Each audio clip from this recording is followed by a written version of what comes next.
Bon, souvent, je n'aime pas beaucoup ce terme intellectuel. Parce que le Congo n'a pas d'intellectuel. Non, professeur, oui, monsieur. Ça vous exagérez, hein? Nous avons des universitaires, des diplômés. Ils sont compétents, ils savent calculer les formules mathématiques, ils savent réciter les ouvrages, tous les ouvrages écrits dans le monde. Mais l'intellectuel, le vrai intellectuel, c'est celui qui trouve dans son intelligence, n'est-ce pas, des éléments pour résoudre les problèmes qu'il y a dans le pays. Or, dans ce domaine-là, vous savez que nous sommes dans l'échec, n'est-ce pas? Plus nous avons des ingénieurs, plus nous avons des coupures de courant, plus nous avons des trous dans les routes, plus nous avons des agronomes, plus nous importons les mauvais riz, hein? les mauvais poissons. D'ailleurs, n'est-ce pas? Plus nous avons des juristes, n'est-ce pas? Comprenez vous-même que tout le monde qualifie, comment tout le monde qualifie aujourd'hui la justice congolaise. Pourtant, nous avons énormément de juristes. C'est la faculté qui produit le plus au pays, n'est-ce pas? Plus nous avons des économistes, plus notre économie est fragmentée, on n'a pas d'économie. Quel paradoxe, ça c'est un paradoxe. Voilà, ce sont des paradoxes qui doivent nous faire comprendre que nous ne sommes pas sur la voie intelligente. Wow. Et que nous devons nous remettre en question, remettre en question ce qu'on a fait de nous pour que nous puissions nous construire comme intellectuels véritables. N'est-ce pas? Ce n'est pas parce que vous parlez bien français. J'ai suivi je pense le président du Mali, je pense. Nos intellectuels aujourd'hui, si on décrète, n'est-ce pas? Si on décrète aujourd'hui que le français n'est plus la langue officielle au Congo, hein? Mais nous devenons tous des analphabètes.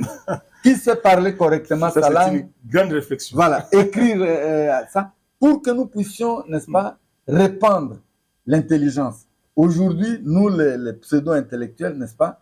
Oh, professeur, comment vous appelez pseudo-intellectuels? Oui, parce que nous n'avons pas encore résolu. Vous, par exemple, vous avez défendu votre thèse en 1983, je pense. Défendre une thèse n'est pas contribuer au développement du pays.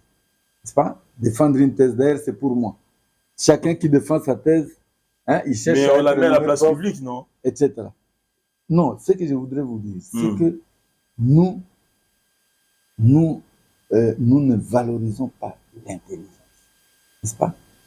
Or, c'est l'intelligence qui est la vraie richesse. Ce n'est pas le cuivre, ce n'est pas la grandeur, non, c'est l'intelligence.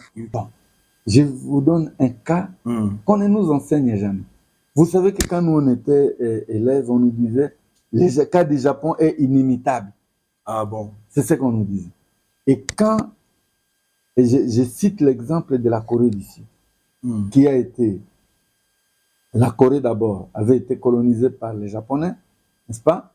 Et dans la lutte de l'hégémonie entre les Russes et les autres, n'est-ce pas? On a scindé la Corée en deux. La Corée du Sud était dans un état piteux par rapport à nous. Et dans les années 70, Mobutu a fait des dons de bancs à la Corée du Sud. N'est-ce pas? Dans leur musée, c'est clair, dons d'Isaïe. N'est-ce pas? Et un général a pris le pouvoir. Il a dit, nous changeons de paradigme. N'est-ce pas? Les autres nous disent de travailler 8 heures par jour. Mais nous changeons de paradigme. Nous travaillons 16 heures par jour. Nous devons rattraper les retards. Nous devons rattraper les retards. 16 heures par jour. N'est-ce pas? Et 16 heures par jour, il a obligé des gens de travailler 16 heures par jour. Et les Coréens ont investi dans l'intelligence.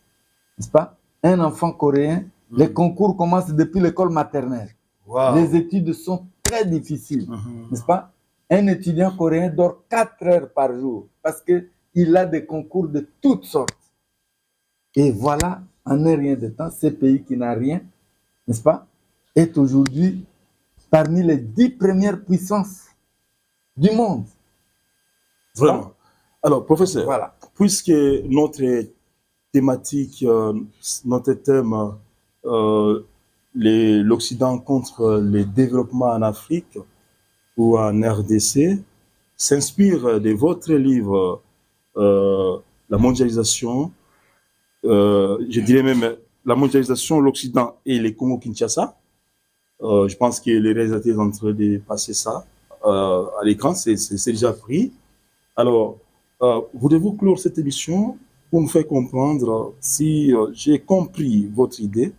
C'est comme si vous voulez dire que l'Occident ne va jamais développer l'Afrique en général et la République démocratique du Congo en particulier. C'est ce que vous voulez dire? Oui. Comment ça? J'assume. Vous assumez ça? J'assume. Quand on a des banques mondiales, des FMI, etc. Ce sont les institutions les plus dangereuses, les plus nocives, n'est-ce pas? Aucun